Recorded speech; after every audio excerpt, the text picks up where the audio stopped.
The moment you refuse to know more, you cannot grow more. Why is it that things continue the way it has always been? Even in the house of God, even in the life of believer. Why? Number one, ignorance in general. My people are destroyed not because the devil is powerful. They don't know how life was designed.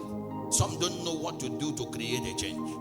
In ignorance in general. The moment you refuse to know more, you cannot grow more. Ignorance. There are people with the ignorance of even what their life demands. Where am I supposed to be now? What am I supposed to be doing now?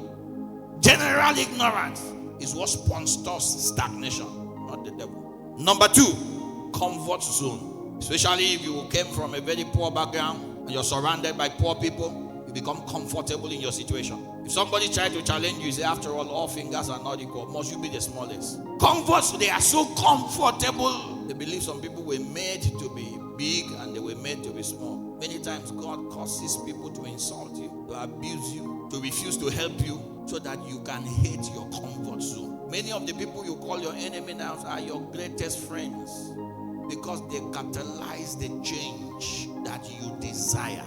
If you ask a man for money and he says, I won't give you, I gave you day before yesterday, instead of getting bitter, why don't you get better and say, it is time I break this lack?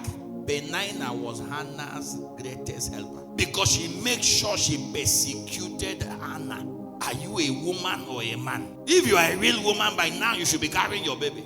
That initial time, Hannah was frustrated, but after a while, that thing pushed Hannah to God. Many of the people you hate now, because of how they treated you, God allowed it. God may not have sent them. He allowed it so that He can push you to a new phase of life. Number three, self-justification. People hardly change when they try to justify themselves that they are right. Especially change in behavior, change in character, change in attitude. Self-justification. That was the greatest undoing of King Saul. Such people don't repent. Go and kill everything, including animals. Make sure that you kill everybody. He went there, killed them, and spared some special animals. At the time, Prophet Samuel asked him, am I not hearing sounds of animals at the backyard? He said, yes. The people say we should collect it so that we can use it and do what?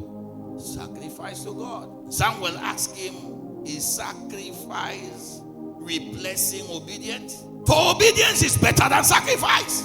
There are people that are never wrong. They must talk and talk and talk and talk until it ends in them being right.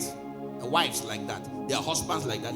Never wrong. And because they are never wrong, they can never apologize. They can never repent. Can never say, I'm sorry. It's a sign of pride. It's a sign that your conscience has died. When your conscience is alive, you know when to say, I'm sorry. You know when to accept and say, I was wrong. Number four, shifting blame.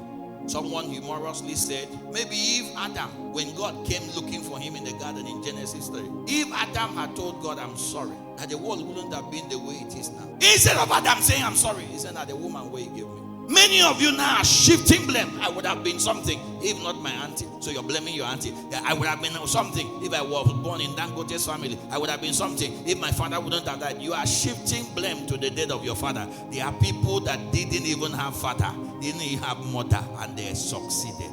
Somebody say you are not a failure until you look for who to blame. When people shift blame, it's a sign that they are not ready to change.